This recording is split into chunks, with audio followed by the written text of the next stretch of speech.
get started. All right, my name is Todd Orr, and I'm going to tell you a little bit about grizzly attack from 2 years ago. It was October 1st of 2016, and Saturday morning, had a day off of work, and I was going to head up into the hills over by Ennis and just scout for some elk before the main hunting season.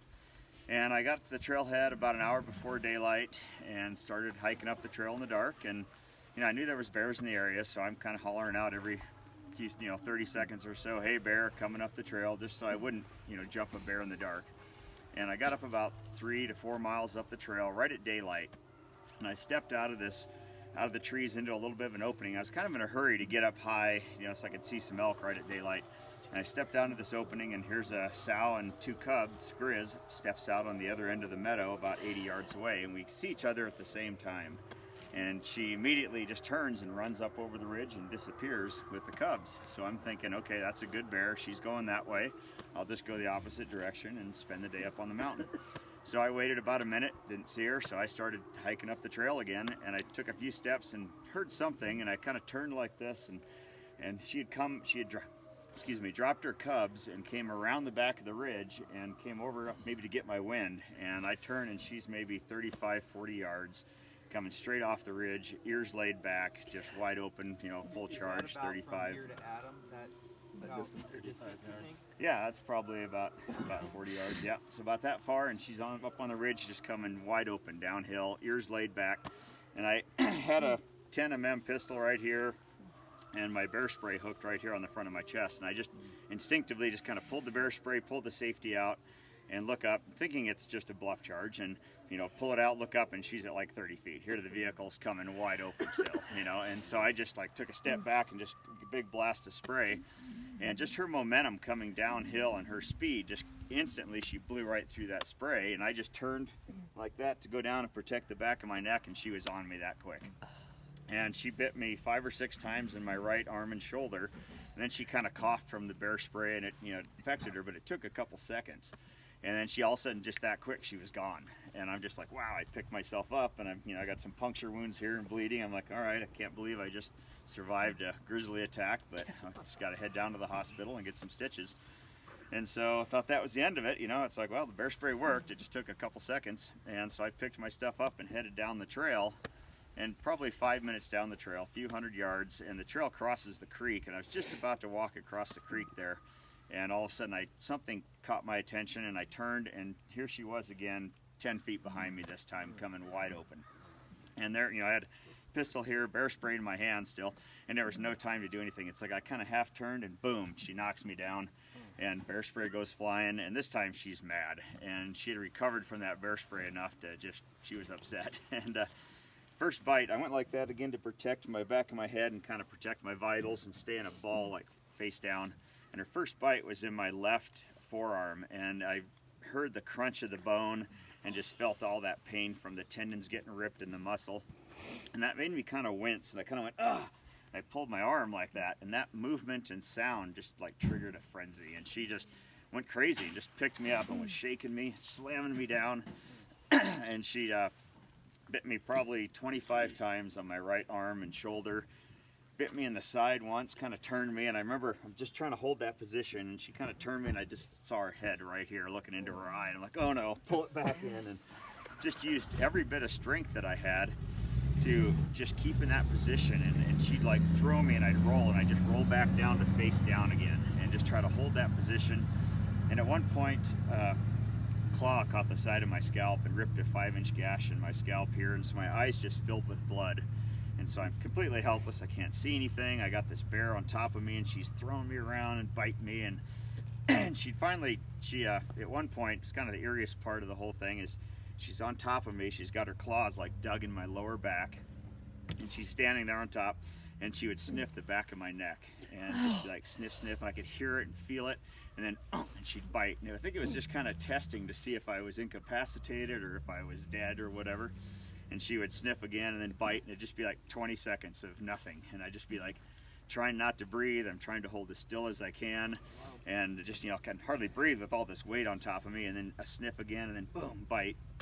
And I remember I'd blocked out all the pain after that first bite. Your adrenaline's going, and you're just in that will to survive, that survival mode. And I knew that if I made any noise or screamed or tried to fight back or run, that she was gonna just tear me apart. So I'm like, my only chance is just to try to play dead, and she's gonna go back and check on her cubs.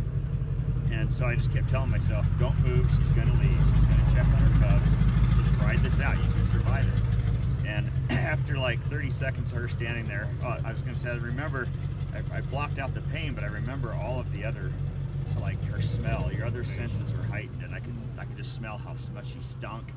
And I could hear like those teeth like into my arm, like crunch, crunch, just in the muscle. But just kind of rode it out, blocked out the pain, and then finally at the very end, she just stood there. It was like 30 seconds of nothing. It was just dead quiet. I'm guessing she was maybe looking around to see if there was any other threat, and then she just stepped off and disappeared. And so I just held that position for like 30 seconds, thinking, okay, I don't know if she's 10 feet away watching me. If I go to move, she's going to attack me again. But then I got to thinking, well, if she goes and checks on her cubs and then comes back and I'm still there, I'm still a threat, she's going to get me a third time, and I'm probably not going to survive it.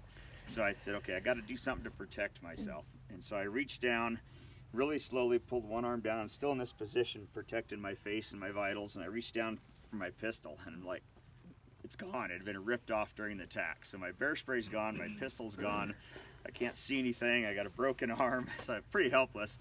I'm like, I got to do something. I got to get out of here. And so I reached up, wiped the blood from my eyes, kind of looked both directions. I didn't see her anywhere. And so I'm like, okay, she's checking on her cubs. Now's your chance. You got to get out of here. And my pistol was about 10 feet away. So I just dove for the pistol and out of the holster, hammer back. And she was nowhere to be seen. So I just grabbed everything. And this arm was pretty useless. It was nerve damage in the tendons. So it was kind of hunched over. So I just tucked my pistol right here and held it where I could get to it quick. Bear spray in the other hand, and just took off down the trail. And I had about 3.5, 4 miles hike out of there. And so after like 10 minutes down the trail, I felt pretty safe that she wasn't going to get me again. And so then I stopped and kind of checked my wounds and looking, I got blood dripping off my elbows and it's soaking through my shirt into my pants, but there's no severed arteries. I'm like, okay, I'm not going to bleed to death. I've just got mostly puncture wounds. I can make it to the truck and then do first aid if I need to. So I kept going. I think I stopped one more time and just checked to make sure I didn't need any bandages or anything. And then I remember going down the trail. I'm like, okay, that bear's not going to come back. I don't have to worry about her, but I do have 3 miles of wilderness with other bears at 8 o'clock in the morning. It's like if I run into another bear on the trail, I'm in trouble because I'm pretty helpless. But I made it to the truck okay. And when I finally made it to the truck, I just felt completely safe. I'm just like, okay, I'm not going to bleed to death. I'm not going into shock. I'm safe here. I can, drive myself to the hospital. I'm going to be okay. I'm going to have surgery, but I'm going to make it. And at that point, I was thinking, well, if someone else comes up here, and Saturday morning bow season comes up for the weekend, and they run into this bear, there's going to be someone else get attacked. So I thought I'd better write a note, put on the bulletin board. So I'm trying to get in my truck. This arm's useless. I'm bleeding, puncture wounds, and trying to get like a sticky note out and write like a note to put on the bulletin board. And I'm dripping blood on it, going, this isn't going to work. So I gave up on that idea, and I just thought, well, I got to record this and show a couple of my buddies. I had kind of a crazy weekend, so I took a couple photos of my wounds and my head and did a little 30-second selfie video, which I'm sure a lot of you people have seen, and then headed on to town, to the hospital. And I got down about 4 miles down the road, and just like an old road coming off the mountain, and there's a ranch there, and a rancher was out in his mailbox, and I kind of flagged him down, and he came over and saw the blood all over me, and he's like, God, what happened? I'm like, a grizzly bear got me, and can you call the hospital and just let them know I'm on my way? And he's like, well, can I give you a ride? And I'm like, well, I've already got my own truck all full of blood. I don't want to mess yours up too, and I'm okay. So he went in and called the hospital, and I headed on, drove myself into town, and pulled into the emergency entrance there at the Ennis Hospital, and there was a sheriff's officer and a doctor and a nurse standing out there waiting for me. Everybody had got the word. And I pulled up there, and it'd been like 2 hours now since my attack, probably 1.5 hours. So all these puncture wounds and everything, my muscles are just really tightening up, and all the bruising, and so I could hardly move at that point. And I couldn't get my truck into park. I had a big tear in my shoulder, so I kind of motioned to the officer and sheriff, and he came over and got my truck into park, and I couldn't even reach down to get my seatbelt loose. So he got the seatbelt loose, and he's like, God, I'm surprised you took time to put your seatbelt on. I'm like, well, I Didn't want to get a survived ticket. 2 grizzly bear attacks. I don't want to die in a car wreck on the way here. So, anyway, so I walked into the hospital, and everybody in the hospital had heard about it now. So all the people that worked there, and I think some of the patients that were in there even, were all lined up like on each side of the hallway. So as I'm walking in all bloody, everybody's like, oh, had to get pictures and see what I look like. And they spent the whole day, 2 doctors doing stitches. Well, they did x-rays everywhere first. Had a broken all in the bone in my left arm and 2 tendons that were ripped loose here, a lot of muscle damage and nerve damage in this arm. Mostly just puncture wounds here. And they spent about 7 hours, 2 doctors stitching me up, 1 on each side, just going in down deep in these big holes and putting a couple stitches in. And they spent a bunch of time on my head and had like, I don't know how many stitches, but it was a 5-inch gash in my scalp. If you see the photos, my scalp is like hanging over my ear. It's pretty weird looking, but they got me all stitched up and said, well, the next day you're gonna have to go back. Tomorrow you're gonna have to go to an orthopedic surgeon and get those tendons, looked at and see what you got to do there in surgery. So they just kind of shoved the tendons back in and stitched them over. And then the next day I went into orthopedic surgeon, and they had to open everything, cut everything back open they'd stitched up, and clean everything out and find out what was broke, and then try to reattach these 2 tendons to get these fingers to work. These 2 fingers in this wrist. And it's not 100%. I don't think it ever will be. I'm a little bit weak in here.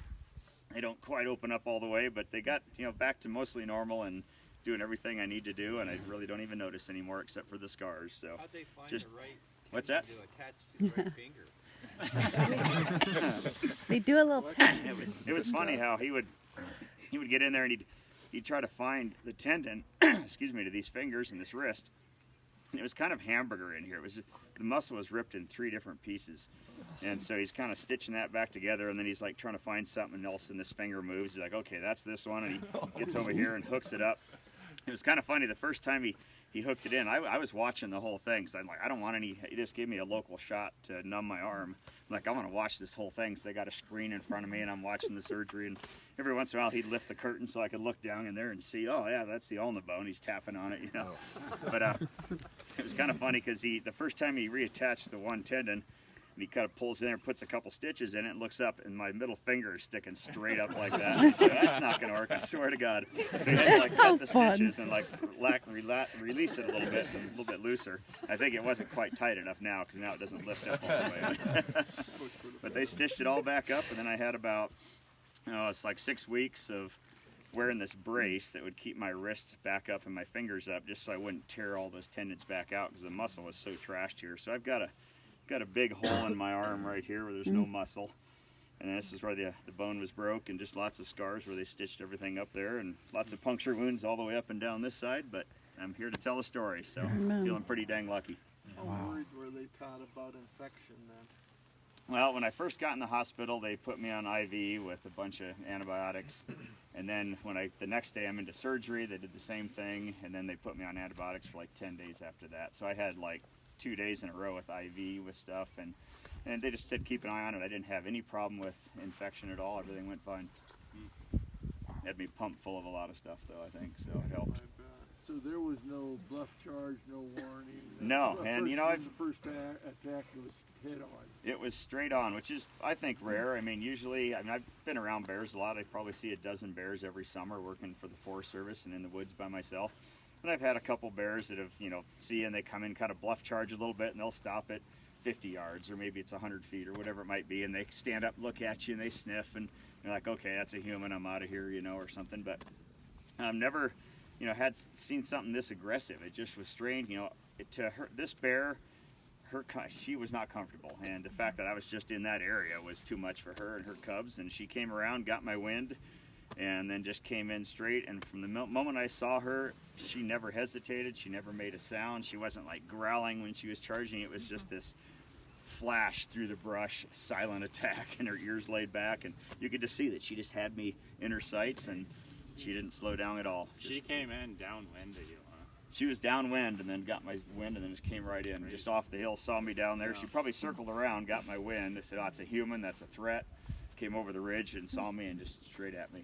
How far was the ridge that It was when like she it was first like 40 disappeared. yards. 40 Yeah, yards about 35, that you 40 could yards. see. I went back up and looked at it, and when I turned, she was just coming over the top. So yeah, she was about that distance, and so I'm guessing she circled around, came up, saw me, and just came for a charge. And luckily, I heard her, you know, and right away, and at least had enough time to get the bear spray out. So I'm always telling people, man, it's like they are so fast. It's amazing. Until you see it, you can't imagine it. And just having your bear spray, like right here close, where you can see it, where you can get to it, where you can pull it out instantly. Were you wearing And- gloves? No, I didn't have any gloves on. So No. you had both, which we often find ourselves in that position. Yeah. And you went with bear spray. Well, see, First working try. for the Forest Service, I'm not law enforcement, so I'm not I'm not supposed to carry a weapon in a government vehicle or anything. So all I've ever had all these years is bear spray for So my it was protection. instinct. So I'm out there by myself, hiking in the woods in bear country, and I just commonly am practicing. I'm just like walking along, I think about it, I'm like, pull it out, pull the safety, just do it over and over. That muscle memory of the more you do something, it becomes habit. And so I'd done that so much, I've thought about the situation. I'm out here by myself. What am I going to do if I run into a bear? And so the more it's through your head, the more you're going to react instantly. So when she came charging over that ridge, I didn't think, pull your bear spray, pull your gun. I just automatically did it because that's what I'd practiced. Pulled the bear spray, had the safety out, looked up, there she was. By then it was too late to go to plan B. Sure. And you know, had I drawn the weapon, you know, I might have got a couple shots off. Whether I had a good shot at a bear chasing me, I mean, that's the thing, is like, you guys will find out tomorrow. And you got something coming at you at a speed like that surprises you. Yeah. It's like you react differently, you know, than you would just standing here going, oh yeah, I just pull my gun and shoot it 12 times. Yeah, I'd be tripping over yourself trying to find your gun, you know. And so that's something to, I think that whether it's bear spray, whether it's a weapon, you got to practice it and over, and just, you know, practice pulling it out of the holster, pulling the safety out. If you've got an old expired bear spray, or get one of those inert bear sprays, practice shooting it. It's kind of has a little bit of a kick, and you know, that kind of a thing, and just know what it does. Same thing with your weapon, you know, practice getting it out, make sure that you're proficient at it before you're caught in that situation. And then you're like, geez, I wish I would have practiced that. Now it's too late and I got a bear on top of me, you know. Yeah. In hindsight, from the first time you saw her as she was going over the ridge, was there anything you think you should have done differently? Well, if I'd have been actually hunting, you know, I always come up to an opening and you stop and you glass and see what's there before you would cross it or try to go around it. But I was in a hurry. I wasn't hunting. I just wanted to get as high as I could right at daylight to scout for elk, you know, get up at timberline. So I was walking as fast as I could, basically, and I wasn't paying enough attention. I walked right out, and I was probably 10 steps out into the meadow, and all of a sudden it's like, oh, shit, there's a bear at the other end, you know? And so what I should have done is stopped first and looked, and I probably would have seen her before she saw me. She'd have probably wandered across, disappeared, could have avoided the entire situation. So I was just too much of a hurry, trying to get up high, and that probably was, other than that, you know, I don't know if I'd have done anything different. It's hard to say, and every situation is different. Had I pulled the gun, I might have got a couple shots. Maybe the sound might have scared her, maybe not. Maybe I had a shot that dropped her. Maybe it would have turned her from the pain. You don't know for sure what it's going to do. Maybe it would have just wounded her, and now she's fighting for her life, and she's not going to stop till I'm dead. You just don't know. Would it be wise at that point, when you first saw her and she went over, just to stay there watching where she went over, just say, I'm going to stay here for a couple minutes to see if she comes back? Would that make any sense? Yeah, I mean, it certainly would. I waited probably a minute, and I was there for probably a minute and figured, oh, she's long gone. But that minute was when she was circling around behind me, unfortunately. So like I said, every situation is different. But I think for sure, you see a bear like that, you've got to pay attention and make sure it's okay. You don't know where that bear went for sure. You think, oh, it's gone that way. That's what I thought. She actually dropped the cubs and circled around. So that's something to keep in mind. And always be paying attention. You know, maybe at that moment I see the bear, I should have had my gun and my bear spray or one out in my hand just in case. You know, at that time I'm like, she's gone that way, no big deal. You kind of get used to it. You're out there, you spend your life in the woods, and you're like, yeah, it's another bear. She doesn't like people. She's gone that way, no big deal. And it turned into a big deal.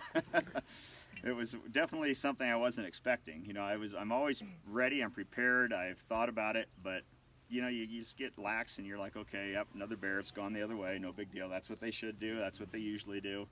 But there's situations where it's different, it changes. Every bear's different, you never know. Did you have a backpack on?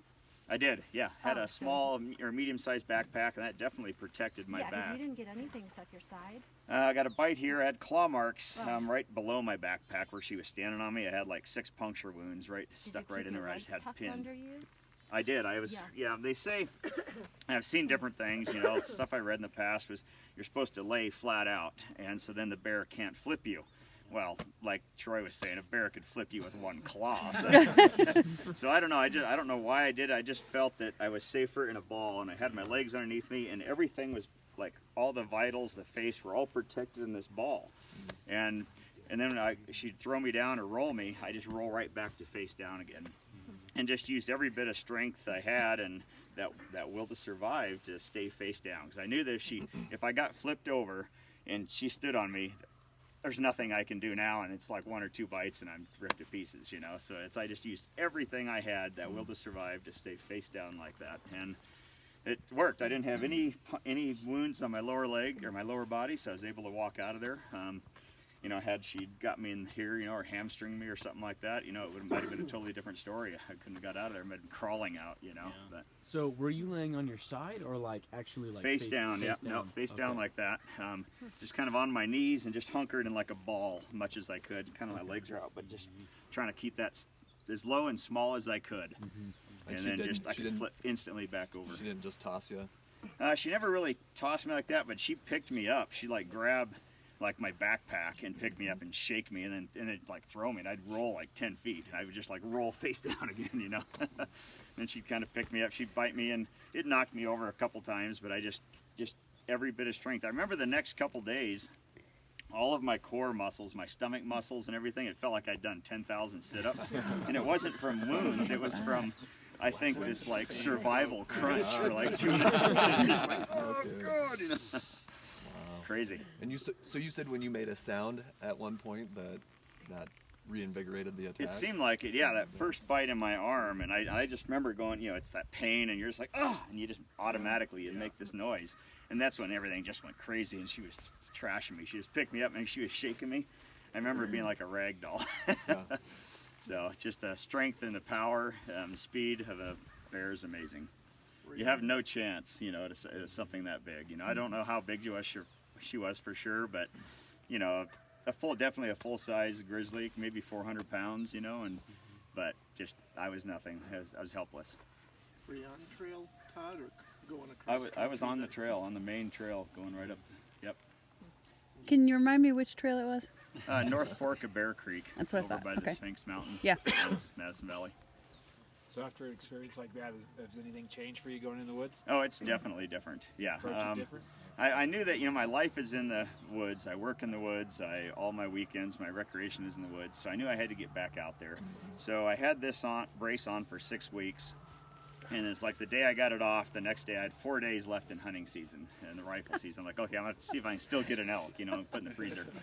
So I went, first day I went back by myself. I didn't go back there, but went in the same mountain range a little farther north by myself. And I remember seeing like bear tracks on the trail, and I was just like pistoling I don't have the pistol, but I got the 44 hammer back, just about like walking around like this, going, this is kind of ridiculous. But next couple days I went with a buddy and actually went back to the attack site and hiked up there, and there was, you know, 8 inches of snow at that point, and if there had been grizzly tracks in the snow, I'd have been like, okay, let's just go back. But we didn't see any bear tracks, and just kind of stayed together. And I told the story on the site to my buddy, you know, and he's like, oh, the hair on my back of my neck is standing up, you know.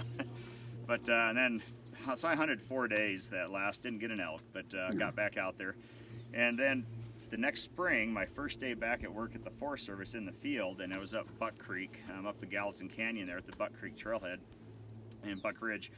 And I'm driving up to the trailhead, and a sow, grizz, and a cub runs across the road in front of me at like 50 yards, and she stands over here and stands up, and I got a picture out the truck window of her standing up looking at me, and then she takes off with this little cub. And it was just a reminder that it could happen another day. I'm in bear country every day. You know, everybody's like, it's your once in a lifetime, it'll never happen again. But it's like you're in that situation every day.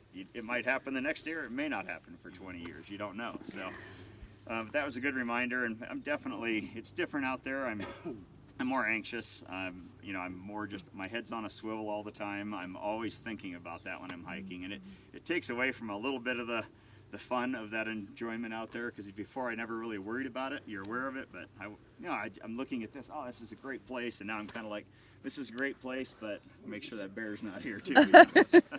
So it's definitely different, but I think every day I'm out there, every day I don't get attacked by a bear, it gets a little easier, so it just takes time. But I'm back out there. I haven't changed what I do. The only thing I do different, or I don't do, is I have not hiked in the dark for hunting. I used to. That was my thing. It's like, get to the trailhead an hour early, and I want to be at the top of the mountain at daylight. We get the best sunrise photos, the best, seeing the animals. And now I'm like, yeah, I'll wait till it's starting to get a little bit light, just so I want to see that attack coming if it happens again. I don't want to be caught off guard. Just that thought is just scary. So was it? So when you were getting attacked, did you drop your bear spray? Could you have done this shoulder shot like that? When she attacked me, my bear spray went flying. I don't know where it was, so no, I was pretty much helpless, just protecting myself. And I thought when I was down there, I thought about that at one point, like reaching for my pistol, because I knew I had a pistol. I'm like, okay, get the pistol and try to shoot. But I'm like, anything that I did, I felt like if I lost that position, that defensive position, just for a second, she could get me flipped over, and then I knew one bite and it could be done. So I just kept telling myself, she's gonna leave, and it might have been a point if she just kept chewing on me to where I would have done something different and tried to get my gun out. But at that, it just happened so quick, and it was probably 30 seconds or a minute, the whole thing, but it felt like 2 hours, It's just like, oh my God.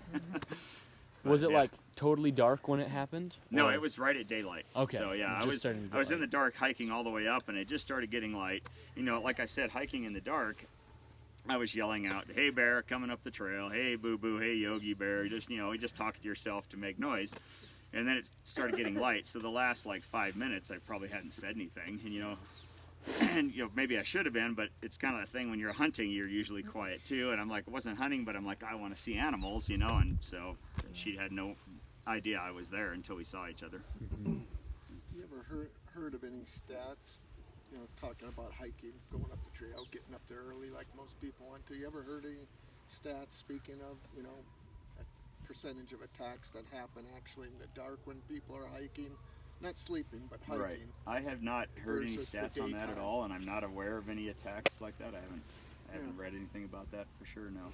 I mean, attacks are so rare. I mean, 99% of the time that bear goes the other way. They don't want to have anything to do with people. And it doesn't come back. They, they look at you, they realize you're human, they're out of there. Or maybe, I think the biggest problems is a sow with cubs, or a bear on a food source. You're walking up there and you're quiet, and you come over the ridge and there's a dead elk and the bear's in the middle of it, and he's like, "You're not taking my food. You're too close." That's probably most of your situations where you're gonna have a problem. So like rare for a predatory thing, rare. If you're making noise hiking up the trail or whatever, and you're making noise, or more people even, I think your odds are a lot better for sure. Are you more hesitant about going out alone now?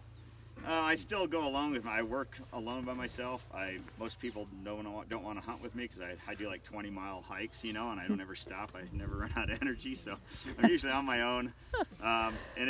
So I still do it, but it's definitely, like I said, it's different. I'm definitely more cautious, and it's just sometimes, some days you're just like, oh, you see some bear tracks. Hunting this fall, twice I one time walked right into an elk carcass or a gut pile, and it was two piles of something, or elk or carcass or gut, and it was all buried in a mound about 4 feet tall, and they dug around, and there was fresh grizzly tracks going from one to the other, and there was 2 bear beds right there where he just bedded down and then just been eating, and I just came over the steep ridge, a foot of snow, and all of a sudden I was like, oh, and it was literally 20 feet from me, and I'm just see all this stuff going on, and I'm like, pistol out, and I know he's 50 yards right now, when's he gonna start coming, and didn't see him, so I just kept going, got the heck out of there, but it's definitely a scary situation, and you never know when something can go wrong again.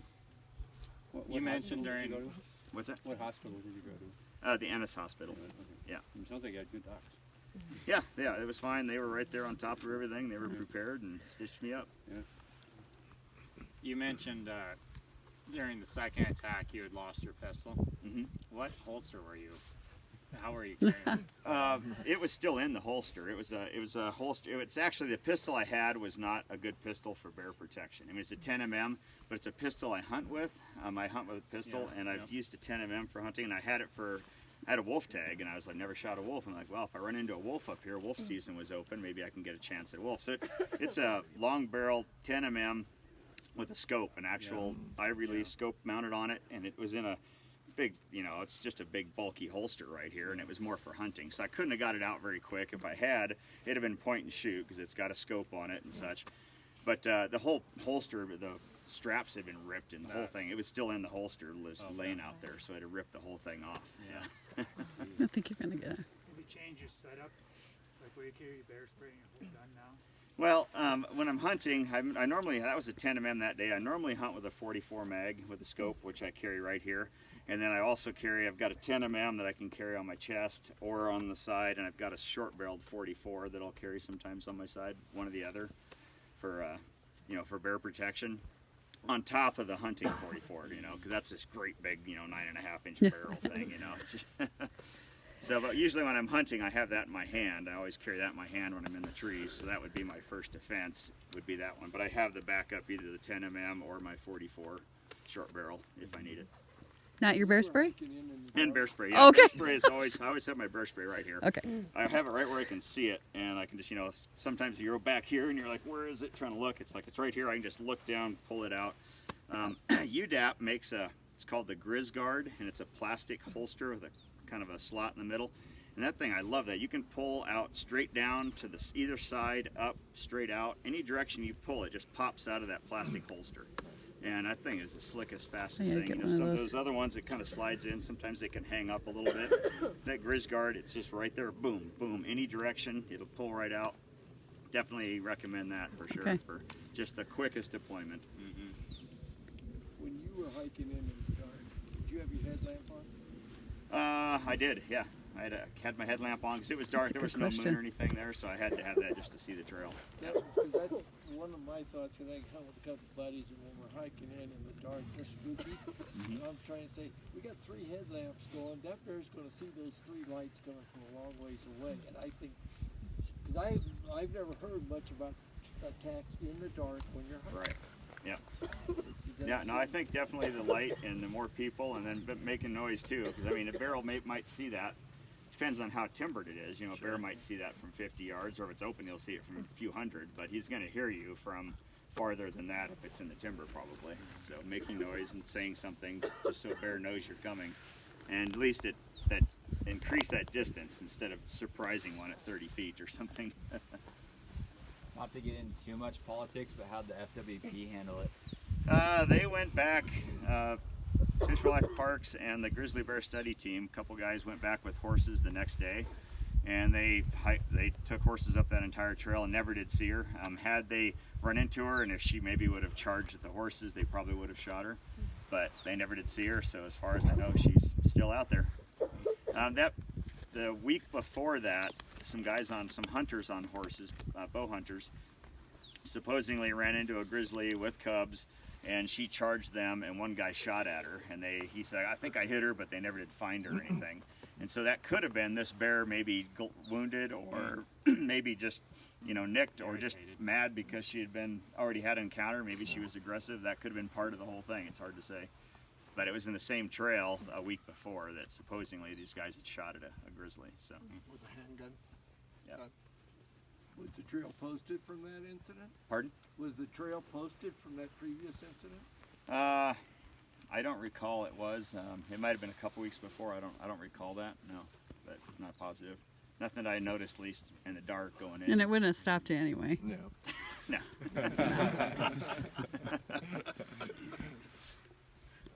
Any other questions? Well, thanks everybody, and thank you.